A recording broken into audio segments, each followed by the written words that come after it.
It's always one of my most favorite days just because I get to walk on and walk after some of who I think are some of the greatest humans on this earth. And so we go each summer, we have gone to what is called Beach Week, and we go down to South Padre Island as a student group, as a blaze.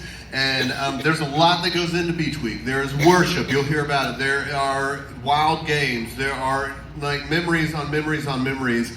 And one big piece in the middle of Beach Week that we do is an outreach, because we are convicted and absolutely convinced that if we take 300 plus students and leaders to any location on this earth, that we're not there just to kind of witness and experience, but we, in the name of Jesus, need to have an influence and an impact. So we go out into the city of South Padre, and we do all kinds of things. We walk as Jesus leads, praying over people, doing a lot of what you just heard in DC. But instead of me, I want you to hear from 4 more of my most favorite humans, all right?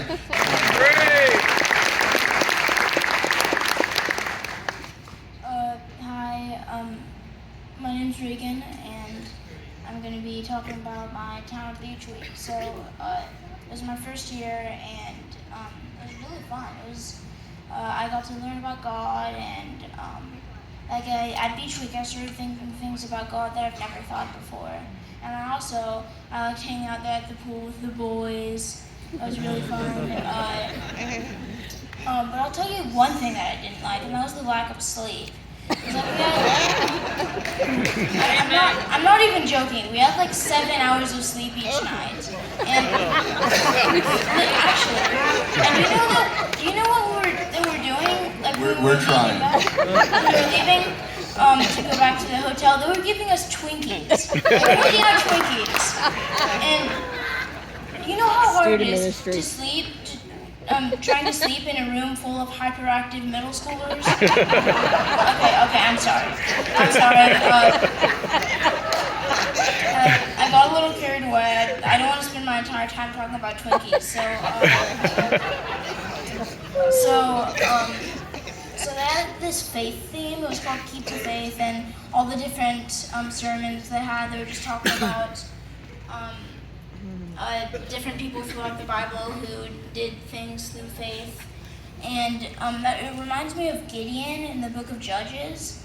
I remember in that story, he threw a towel on the ground, and it was wet, and he told God, like, if this towel becomes dry before my eyes, then I will do what you want me to do. And I just thought, isn't that testing God? Like, I know that we're not supposed to test God.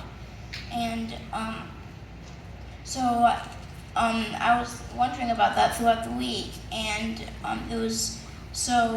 during outreach, I remember they were just telling us not to jump right into whatever we were saying, like, don't just jump right into, hey, can I pray for you?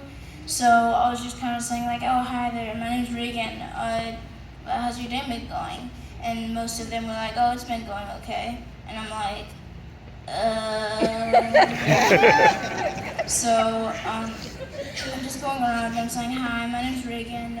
Me and my friends were going around and just spreading the gospel. Do you want me to pray for you? And most people were like, oh, thank you, but that's nice of you, but no.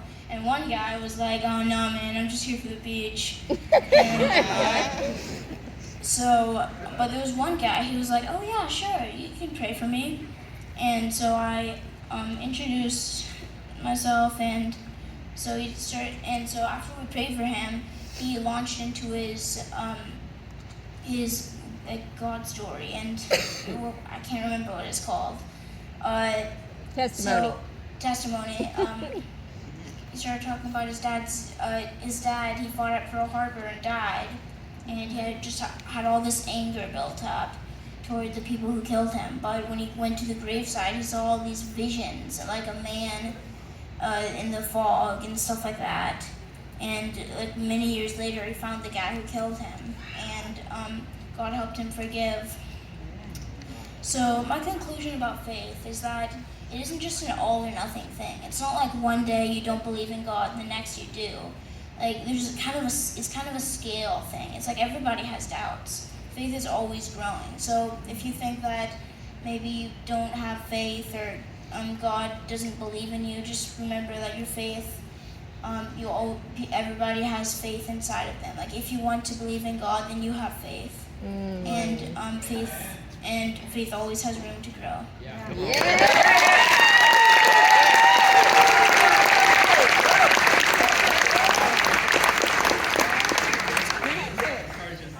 That's tough to follow, right? It's just great parenting.